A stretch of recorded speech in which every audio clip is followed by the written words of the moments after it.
जय माता दी। रसपान कीजिए आज की देवी भागवत पुराण कथा का। व्यास जी कहते हैं, निशुंभ महान पराक्रमी योद्धा था। मरना या फिर विजय पाना दो ही काम सामने है, ऐसा निश्चय करके वह मोर्चे पर देवी के सामने जाकर डट गया। सेना को साथ लेकर वह पूरी तरह प्रयास कर रहा था। दैत्यराज शुंभ युद्ध कला का पूर्ण विद्वान था। वो भी अपनी सेना के साथ दर्शक बनकर युद्ध भूमि में आ गया। उस समय युद्ध देखने के विचार से इंद्र सहित यक्ष समूह और सभी देवता आकाश में उपस्थित थे और बादलों ने उन्हें छिपा रखा था। निशुंभ ने युद्ध स्थल में पहुंचकर अपना धनुष उठाया और भगवती जगदम्बिका के ऊपर बाण बरसाना आरंभ कर दिया। वह लगातार बाण चला रहा था। भगवती चंडिका ने उसे देखकर अपना श्रेष्ठ धनुष हाथ में ले लिया और फिर वे ऊंचे स्वर से बार बार अट्टहास करने लगी। फिर काली को संबोधित करके बोली, अरे इन दोनों की मूर्खता तो देखो। आज ये दोनों मौत को गले लगाने के लिए यहाँ मेरे सामने उपस्थित हुए हैं। रक्तबीज महाभयंकर दैत्य था। उसका वध देखकर भी मेरी माया से मोहित होने के कारण ये विजय की आशा करते हैं, और आशा में तो अपार बल है। तभी तो अंगहीन, निर्बल, नीच, निष्पक्ष और अचेत मनुष्य भी इसके प्रभाव से छूट नहीं सकते। काली, शुंभ और निशुंभ ये दोनों दानव आशा की मजबूत रस्सी में बंधकर युद्ध करने के लिए इस युद्ध के मैदान में आए हैं। अब मेरे द्वारा इनका वध निश्चित है। इनके जीवन की अवधि समाप्त हो गई है। प्रारब्ध की प्रेरणा से ये आ गए हैं। सभी देवताओं के सामने आज देखते ही देखते मैं इनका वध कर डालूंगी। व्यास जी कहते हैं, इस प्रकार कालिका से कहकर भगवती चंडी ने बाण उठाए और कानों तक खींचकर उनके द्वारा सामने खड़े हुए निशुंभ को ढक दिया। उस दैत्य ने अपने चमकीले बाणों से देवी के बाण काट डाले। फिर दोनों में परस्पर अत्यंत भयंकर युद्ध होने लगा। बलवान सिंह अपनी गर्दन के बालों को झाड़ता हुआ सैनिकों को इस प्रकार पकड़ रहा था जैसे हाथी गन्ने को पकड़ता है। सामने खड़े हुए दैत्यों को वह मतवाले हाथियों की तरह नाखूनों और दांतों के प्रहार से तोड़ मरोड़ कर खा जाता था। जब इस प्रकार सिंह द्वारा सेना चबा डाली गई, तब निशुंभ अपना सर्वोत्तम धनुष उठाकर दौड़ा। उसी के साथ अन्य भी बहुत सारे प्रधान दैत्य क्रोध में आकर देवी के ऊपर टूट पड़े। क्रोधवश दांतों से उनकी जीभें कटी जाती थीं, उनके नेत्र लाल हो रहे थे।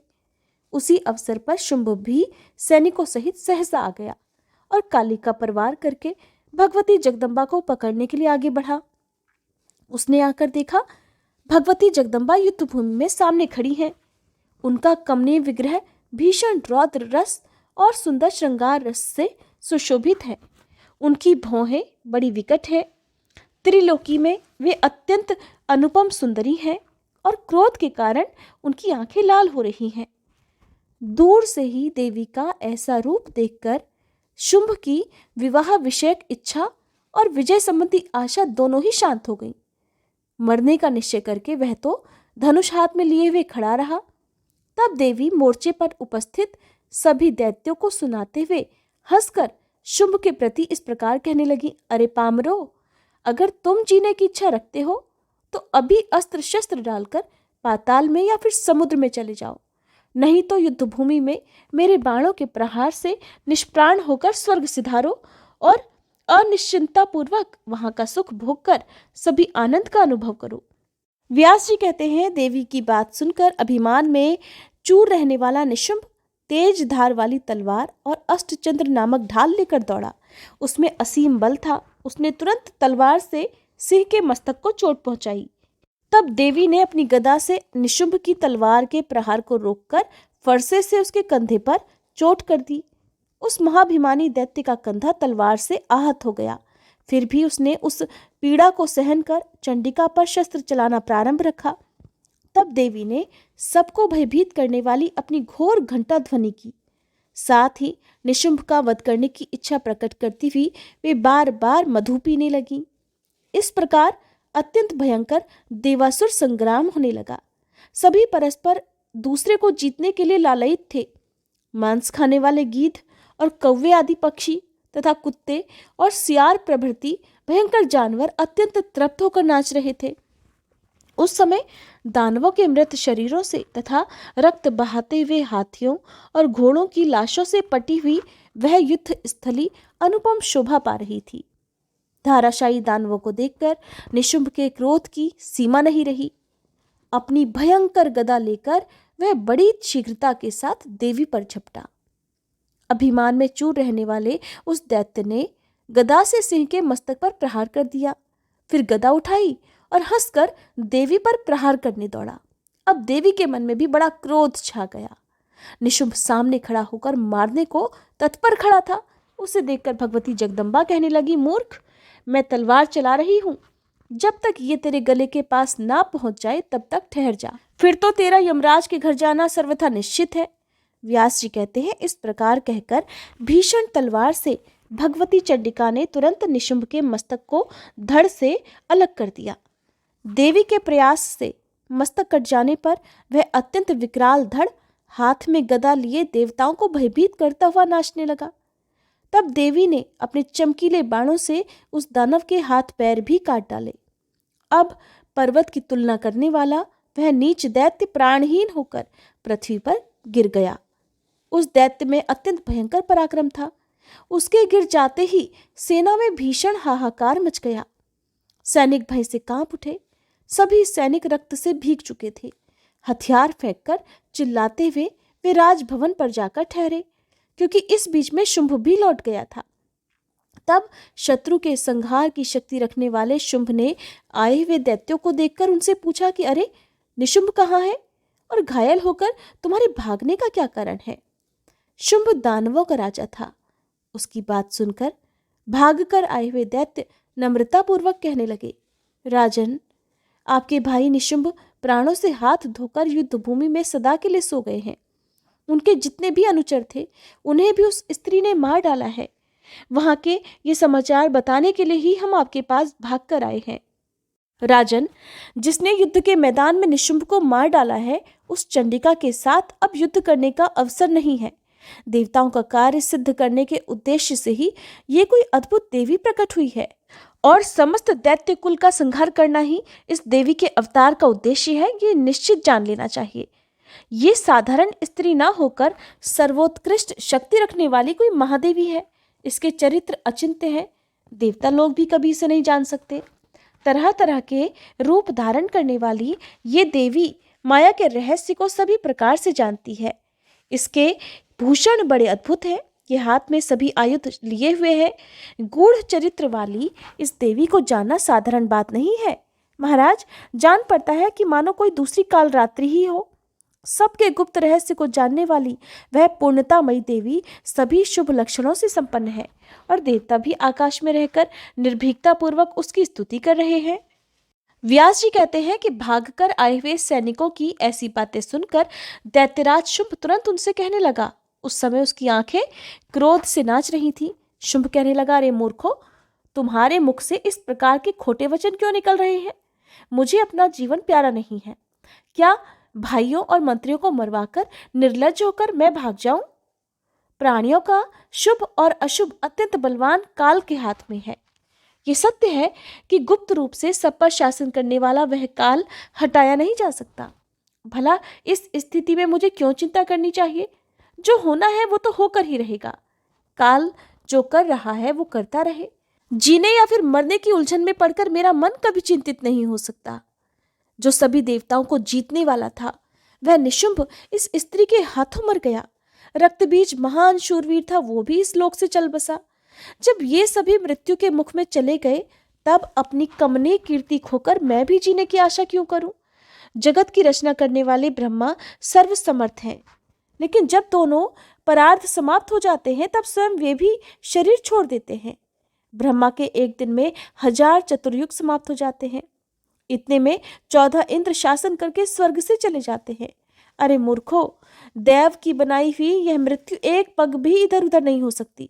फिर इस विषय में चिंता क्या है? बहुत जल्दी मेरा रथ तैयार करो। मैं अब युद्ध भूमि में जाऊंगा। जय या फिर मरण, जो भी काल को मंजूर होगा वो मेरे साथ होगा। इस प्रकार सैनिकों से कहकर शुंभ तुरंत रथ पर सवार हुआ और हिमालय पर्वत के लिए, जहां पर भगवती जगदम्बा विराजमान थी, चल दिया।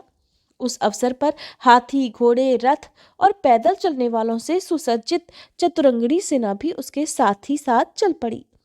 तरह तरह के आयुध लिए हुए सभी चल रहे थे। उस पर्वत पर जाकर शुंभ ने भगवती जगदम्बा को देखा। उस समय सिंह पर सवारी करने वाली वे त्रिभुवन मोहिनी देवी एक परम सुंदरी स्त्री के रूप में विराजमान थी। सभी आभूषण उसके शरीर को विभूषित कर रहे थे। सभी शुभ लक्षणों से वे सुशोभित थीं। देवता, यक्ष, गंधर्व और किन्नर आकाश में खड़े होकर उनकी स्तुति कर रही थी। पारिजात के फूलों से उनका पूजन हो रहा था। देवी को देखकर शुंभ मोहित हो गया। मन ही मन सोचने लगा, अहो, इसका रूप कैसा सुंदर है। अरे, इसमें कैसी अद्भुत चातुरी है। सुकुमारता और धीरता, ये दोनों धर्म परस्पर विरोधी होने पर भी एक साथ इसमें विद्यमान है। अत्यंत पतले शरीर वाली यह सुकुमारी अभी अभी तो अपनी तरुण अवस्था में पहुंची है, लेकिन इस स्त्री का मन काम भाव से बिल्कुल शून्य है। ये एक विलक्षण बात दिखाई दे रही है। रूप में यह रति की तुलना करने वाली है। सभी शुभ लक्षणों से यह संपन्न है। क्या यह साक्षात अंबिका ही तो नहीं है, जिसके द्वारा संपूर्ण महाबली दानव मारे जा रहे हैं? अब इस अवसर पर मुझे कौन सा उपाय करना चाहिए जिससे यह मेरे वश में हो जाए? व्यास जी कहते हैं, इस प्रकार मन में विचार करके शुंभ ने अपनी धीरता को बनाए रखा। युद्ध करने के लिए कटिबद्ध होकर सामने खड़ी हुई देवी से वह कहने लगा, देवी, युद्ध करो। प्रिय, इस समय तुम्हारा यह परिश्रम बिल्कुल व्यर्थ है। तुम बुद्धि से काम नहीं ले रही हो। अरे, स्त्रियों के लिए यह धर्म कभी शोभा ही नहीं देता। स्त्रियों के तो नेत्र ही उनके बाण हैं, भौहें ही धनुष का काम देती हैं, हाव भाव उनके शस्त्र हैं। धीरे धीरे और मधुर वचन बोलना ही भेरी ध्वनि है, इसके सिवा कुछ भी अन्य नहीं। स्त्रियां इसके अलावा अन्य अस्त्र हाथ में ले, ये उनके लिए केवल विडंबना ही है। प्रिय, लज्जा ही तुम्हारा आभूषण है और धृष्टता तो तुम्हें कभी शोभा भी नहीं देगी। युद्ध की इच्छा करने वाली श्रेष्ठ नारी कर्कशा के समान सदृश दिखाई पड़ती है। धनुष खींचते समय स्त्री अपने आप को छिपाने में कैसी सफलता पा सकती है? अरे, कहाँ धीरे धीरे पृथ्वी पर पैर रखना और कहाँ गदा लेकर दौड़ना। इस समय ये कालिका और दूसरी स्त्री चामुंडा, यही तुम्हारी बुद्धिदात्री हैं। बीच बीच में चंडिका भी तुम्हें उपाय बता देती है। रूखी बोली बोलने वाली शिवा तुम्हारी सेवा में लगी रहती है। सभी प्राणियों में भयंकर सिंह तुम्हारा वाहन है। भामिनी, अगर तुम्हें युद्ध करने की ही इच्छा है तो फिर विकराल रूप धारण कर लो, जिसके ओठ लंबे हो, शरीर की कांति धूमिल हो, भयानक मुख हो, दांत कुरूप हो और बिल्ली की आंखों की तरह पिंगल वर्ण की भयानक आंखें हो। ऐसा वेश बनाकर युद्ध भूमि में तुम स्थिरता पूर्वक खड़ी हो जाओ। साथ ही तुम्हारे मुख से वचन भी कठोर ही निकलने चाहिए, तब मैं युद्ध करने में तत्पर होऊंगा। सुंदरता में रति की तुलना करने वाली मृगलोचने, तुम जैसी सुंदरी स्त्री को सामने देखकर युद्ध में प्रहार करने के लिए तो मेरा हाथ ही नहीं उठ रहा। व्यास जी कहते हैं, जन्मेजय, शुंभ काम से व्याकुल होकर इस प्रकार बकवास कर रहा था। उसे देखकर भगवती जगदम्बा मुस्कुराकर कहने लगी, अरे मूर्ख, काम के बाण से तू अपनी बुद्धि खोकर क्यों व्यर्थ बकवास कर रहा है? मूर्ख, तू कालिका या फिर चामुंडा के साथ ही युद्ध कर ले, मैं तो केवल देखने के लिए खड़ी हूँ। ये दोनों देवियां युद्ध के मैदान में तेरे साथ लड़ने के लिए पूरी तरह समर्थ हैं। तू अपनी इच्छा के अनुसार इन पर प्रहार कर, मैं तेरे साथ युद्ध नहीं करना चाहती। इस प्रकार कहकर भगवती जगदम्बा ने मधुर स्वर में कालिका से कहा, कालिके, तुम कुरूपा के साथ लड़ने की अभिलाषा रखने वाले इस दैत्य को युद्ध में मार डालो। व्यास जी कहते हैं, कालिका स्वयं काल रूपिणी है। काल की प्रेरणा से ही उनका पधारना होता है। जगदम्बा की आज्ञा पाकर उन्होंने तुरंत ही गदा उठा ली और सावधान होकर वे मोर्चे पर डट गईं। अब दोनों में अत्यंत भयंकर युद्ध आरंभ हो गया। सभी देवता, महात्मा और मुनि यह दृश्य देख रहे थे। इसके बाद शुंभ ने गदा हाथ में लेकर उससे कालिका पर प्रहार कर दिया। तब भगवती कालिका भी दैत्यराज शुंभ पर बारंबार गदा का प्रहार करने लगी। दानव का स्वर्णमय चमकता हुआ रथ देवी की गदा से चूर चूर हो गया। चंडी ने रथ खींचने वाले गधे और सारथी के भी उसी क्षण प्राण हर लिए। अब तो क्रोध में भरा हुआ शुंभ विशाल गदा लेकर पैदल ही युद्ध करने लगा। उसके मुख पर प्रसन्नता की किरणें झलक रही थी। उसने भगवती कालिका की छाती पर गदा चलाई। देवी ने गदा को रोक लिया और झट तलवार उठा ली। उससे शुंभ की बाईं भुजा को, जो चंदन से चर्चित और आयुध युक्त थी, शरीर से अलग कर दिया। रथ टूट गया था, बाईं भुजा कट गई थी और रक्त से उसके सारे अंग भीग चुके थे। इस स्थिति में भी वह दैत्य गदा हाथ में लिए आगे बढ़ा और कालिका पर प्रहार करने लगा। तब देवी ने हंसते हंसते तलवार से उसकी दाहिनी भुजा भी काट डाली। बाजूबंद और गदा से सुशोभित उस भुजा को भी शरीर से अलग हो जाना पड़ा। अब तो वह दैत्य पैरों से मारने के लिए क्रोधपूर्वक आगे बढ़ा। देवी ने तलवार से तुरंत उसके पैर भी काट डाले। फिर तो बिना हाथ और पैर के ही उस दानव के मुख से ठहरो ठहरो की आवाज निकलने लगी। भगवती कालिका को भयभीत करते हुए वह बड़ी तेजी से लुढ़क कर चलने लगा। उसे आते देखकर कालिका ने कमल की तरह शोभा पाने वाले उसके मस्तक को भी झट से काट दिया। कंठ से रक्त की अनेकों धाराएं बहने लगी। मस्तक कट जाने पर वह शुंभ, जिसका शरीर पर्वत के समान विशाल था, जमीन पर पड़ गया। अब उसके प्राण शरीर से निकलकर तुरंत प्रयाण कर गए। उस समय शुंभ के मृत शरीर को देखकर इंद्र सहित सभी देवता भगवती चंडिका और कालिका की स्तुति करने लगे। सुखदायिनी वायु चलने लगी। दिशाओं में अत्यंत प्रकाश छा गया। होम करते समय अग्नि से पवित्र ज्वालाएं निकलने लगी। राजन, मरने से बचे हुए जितने भी दानव थे, उन्होंने भगवती जगदम्बा को प्रणाम करने के बाद अपने आयुध त्याग कर पाताल की यात्रा प्रारंभ कर दी। देवी का यह संपूर्ण उत्तम चरित्र मैंने सुना दिया। इसमें शुंभ आदि दानवों के वध और देवताओं के रक्षा करने का प्रसंग आया है। धरती पर रहने वाले जो भी मनुष्य भक्ति पूर्वक निरंतर इन सभी उपाख्यानों का पठन या फिर श्रवण करते हैं, उनकी सारी कामनाएं सिद्ध हो जाती हैं। देवी भगवती की कृपा से पुत्रहीन पुत्रवान और निर्धन प्रचुर धनवान हो जाता है।